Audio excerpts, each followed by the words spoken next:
بسم الله الرحمن الرحیم. ګرانو زده کوونکو السلام علیکم ورحمت الله وبرکاتو. زه ذاکره بارکزی ستاسو د ریاضي مضمون ښوونکې چې نن موږ د دویم ټولګي ریاضي د کومه موضوع موږ لولو، کوم لوست دی، څومه جلسه ده او کومه پاڼه ده، دا به تاسو ته معرفي کړم. ګرانو زده کوونکو زموږ موضوع نن د جمع د دریو عددو چې دي جمع کول دي یا د دریو جزو جمع کول دي. راځئ چې لاړ شو خپل د کتاب 12مې پاڼې ته او وګورو چې د جمع درې جزو جمع کول څه ته وایي.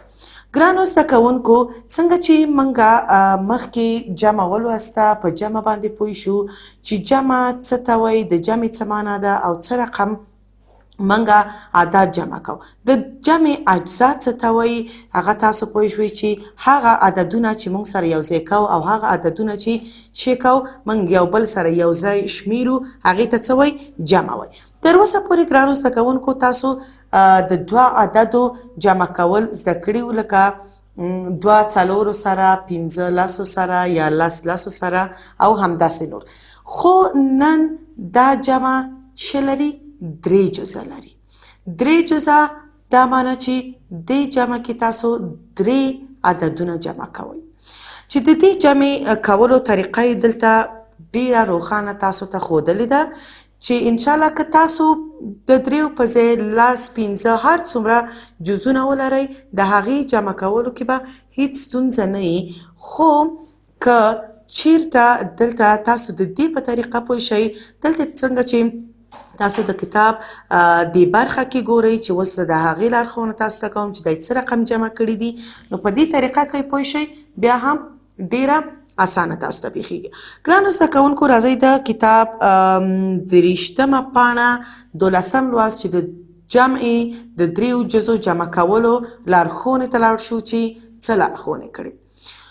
تاسو کولی شئ چې دوه عددونه سره جمع کړئ. اوس راځئ چې درې عددونه سره جمع کړو. مونږ کولی شو دا عددونه په کوم ډول چې وغواړو سره جمع کړو. د جمع کولو لپاره عددونه ګروپ کوو.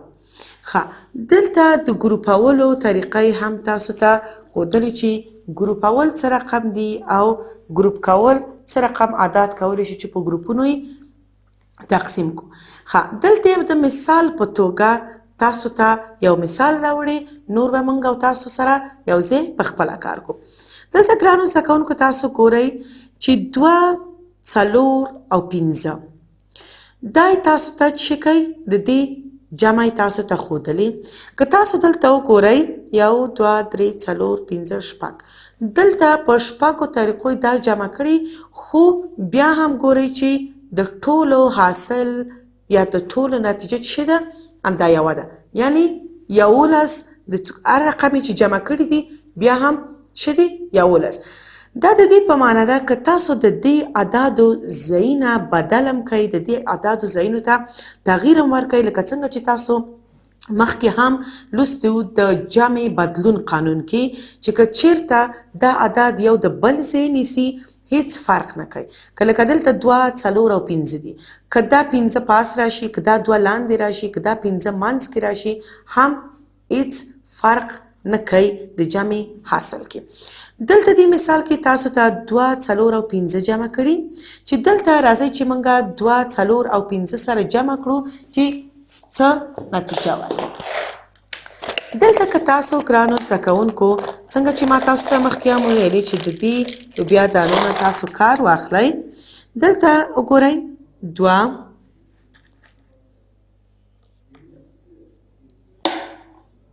څلور، دا هم پنځه. دا که تاسو وشمیرئ څو کیږي؟ یو، دوه، درې، څلور، پنځه، شپږ، اووه، اته، نهه، لس، 11. وګورئ دلته نتیجه څو ده؟ 11. دا د دې په معنا ده که دا پنځه دانې لوبیا دلته کېدي، دا دوه لوبیا دلته کېدي، دا څلور لوبیا دلته کېدي، بیا دا جمع کې بیا هم دا 11 دی، لکه یو، دوه، درې، څلور، پنځه، شپږ، اووه، اته، نهه، لس، 11. که دلته چیرته دا 4 پاس کې دي 15 په منځ کې او دا 2 لوبیاګانې دلته بیا هم دا 11 دي لکه 1 2 3 4 5 6 7 8 9 10 11 که یعنی د دې لوبیاګانو څه دا لوبیایي او څه دا ادا دي یعنی که د دې ځایونه تاسو بدل هم کوئ هم په اصل کې هیڅ بدلون نه راځي. ګرانو زده کوونکو دا تاسو ته د ګروپولو طریقه درښودلې چې ګروپول څه ته وایي. که تاسو چیرته لکه دلته چې څنګه عدد ګورئ 2 4 او 15 که دلته 2 او 4 سره جمع کړئ لکه 2 او 4 صحیح که 2 او 4 تاسو جمع کړئ څو کېږي 1 2 3 4 5 شپږ وګورئ شپږ 15 پاتې شو بیا ورسره دا 15 جمع کوئ بیل هم څو شو 11 2 او 4 دا 2 څو شو شپږ 15 بیا ورسره چې جمع کوئ څو شو 11 ښه دلته یې بله طریقه ښودلې که تاسو 2 او 15 جمع کوئ 2 د 15 سره 4 پرېږدئ څو کېږي 1 2 3 4 5 شپږ 7 صحیح و جمع 4 دا وګورئ دلته وشو 4 پاتې و که نه دا 4 چې اوس ورسره جمع کوئ دا شو 8 9 10 11 بیا 11 ښه دلته که 4 او 15 تاسو جمع کوئ 4 او 15 دا 2 هم دلته پرېږدئ څو کېږي 1 2 3 4 5 شپږ 8 9 څو شو 4 او 15 9 کم یو پاتې شو ورسره کم یو عدد 2 دا 2 چې بیا دې سره یو ځای کوئ چې شو دلته 9 10 11 بیا شوه د دې نتیجه 11 دا په دې معنا ده که تاسو چیرته دا عدد ګروپ کوئ که تاسو چیرته د دې عددو ځایونه بدل کوئ بیا هم د دې په نتیجه کې هیڅ بدلون نه راځي.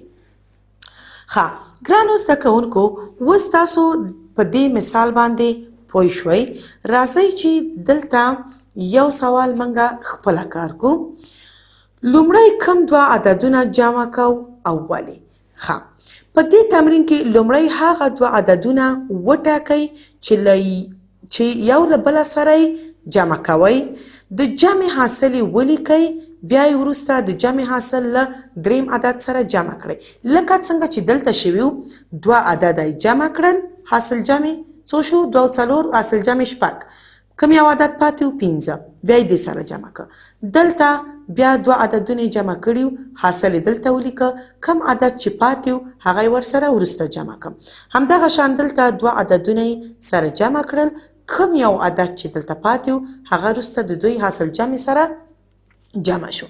اوس دلته موږ یو سوال لرو راځئ چې دا څوکو سره جمع کړو وګورو چې د دې نتیجه څه کېږي که دلته موږ اول 3 او 15 3 او 15 که موږ جمع کړو د دې حاصل به څو وي 1 2 3 1 2 3 4 5 صحیح 3 او 15 1 2 3 4 5 شپږ 8 دلته د دې حاصل جمع کې څه لیکو 8 کم یو عدد دلته پاتې دی چې موږ نه دی جمع کړی 3 اوس د دې 2 عددونو حاصل جمع 3 سره جمع کوو اوس ګورو چې 8 سره که 3 نور زیات کو څو کېږي ښه دلته 1 2 3 4 5 شپږ 8 9 10 11 وګورئ که دلته دا عدد بیل هم جمع کړیو 11 شو دلته چې موږ دا 2 جمع کړل حاصل هم دلته ولیکه بیا هم څو شو 3 آفرین ښه دلته اوس راځو دې دویمې برخې ته ښه و دلته بیا هم لرو چې و 1 او 3 که چیرته موږ و او 3 جمع کو صحیح راځئ چې دا دانې وشمیرو یو دوه درې څلور پنځه شپږ اووه. صحیح. اووه دریو سره جمع کوو. ښه اووه اته نهه څو شو؟ یو دوه درې څلور پنځه شپږ اووه. اته نهه لس. دا شوې لس. د دې حاصل جمع لیکو دلته لس. کم یو عدد دلته پاتې دی؟ یو. اوس لس چې د یو سره جمع کو څو کېږي؟ صفر یو سره جمع یو. دا هم خپله بیا هم څو شو؟ یولس. ښه اوس دلته که دې اعدادو ته تغییر ورکو چې وکړو دلته څلور شپږ او یو دا چې ټول یو ځای سره جمع کړي څو شو؟ یولس. دلته که دا څلور موږ دې یو سره جمع کو څو کېږي؟